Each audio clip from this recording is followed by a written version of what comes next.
That's a wrap for the 2025 Farragut Open in Idaho.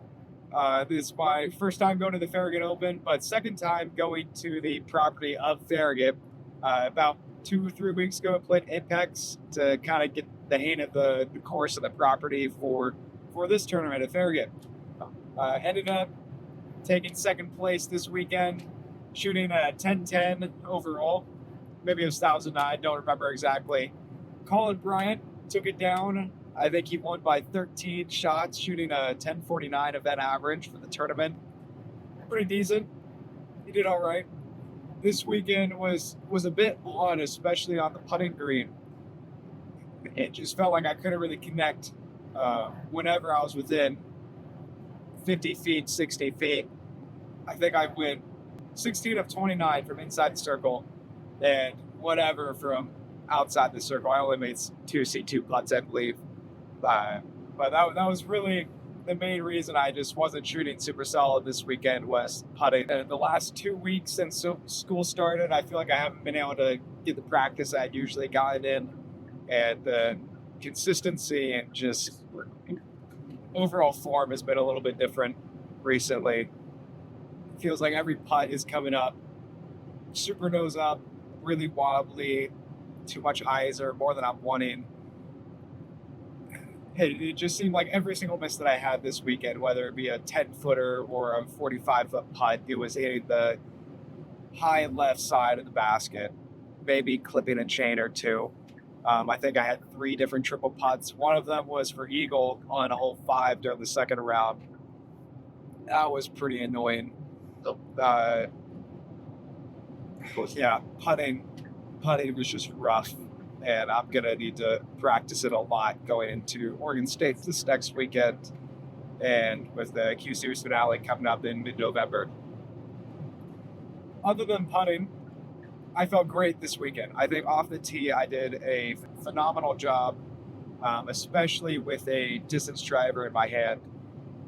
I really felt connected with my Halo Destroyers when I was throwing at max power. Even my bosses, huge spike hyzers or big anti-flexing shots, especially during the second day at Cutthroat. Cutthroat's about 11,000 feet total.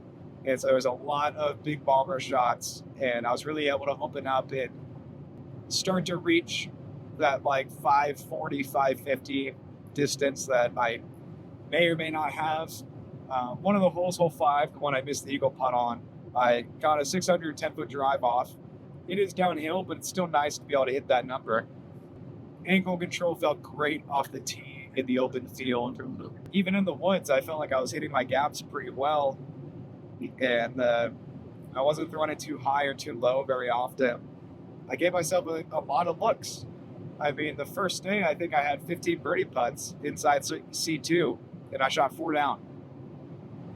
I did nothing wrong off the tee on that day. I think I had 11 putts inside the circle, 1 for birdie. Just could not capitalize off of easy opportunities that I gave myself. Disc of the week, probably Berg, I think. I would assume so. Either the Berg or maybe a Lumen, maybe the Destroyer. It's usually always been the Wren, but I just kind of didn't really show its potential this weekend. We started a Recreator, then just a slow start, slow middle, slower finish. Nothing picked up. I don't even think I had 2 birdies in a row that entire round. Like I shot 4 under with 5 birdies on a course that I'm expecting to shoot like double digits on. Second day at Cutthroat, really long course. Started out with a super solid birdie on hole 1, and then I just could not find rhythm going first available on hole 2, out of balance on hole 3, missing an easy approach shot at hole 4, missing triple putting for eagle on 5, missed the island on 6. Like it just had kept on tumbling over and over like a snowball effect, becoming like a worse and worse round after each shot, it felt like. And mentally, it was very difficult to really do anything. It's very tough to go from the last 2-3 months of amazing disc golf, like best of my life, to then this weekend where nothing clicked except a distance drive. I mean, 2 weeks ago during Washington State's, I've don't think I've ever felt better on the putting green. I think I went 32-35 from C1, 9 of 19 from circle 2. I felt on top of the world, like I was going to carry this into the rest of the year, I guess. Then 2 weeks later, it just falls apart. It's so difficult to be consistent, especially when you're not putting like 2-3 hours a day, like I feel like I was. Maybe not that much, but close to it. Very disappointed with how I played, but I ended up getting a second place medal. Still a podium at an A tier. It's still really good performance, no matter what the rating was. Even though I lost by 13, I was still able to beat a lot of competition and still a lot of good players in the field.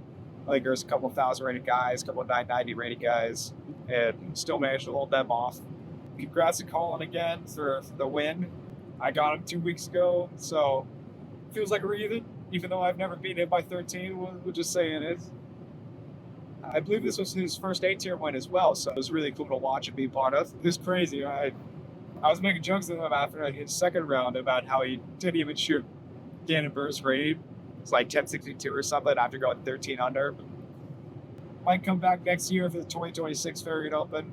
I had fun here. I thought I played bad. I think the people here are really cool. We had like a little bit of a gallery watching the final 9-ish holes. I think there's a lot of support from the people here. Even people who don't know me, I think, are very nice. I do like playing in Idaho. I like playing in other states. But I love being in Oregon. And we're going back for Milo this next week. And I think I should be able to figure out my putting by then. I usually can. It's unlikely I'll go back weeks doing this bad. So, see you at the next one. Should be Oregon State's. That was 2025 Farragut Open. See you later. Bye-bye.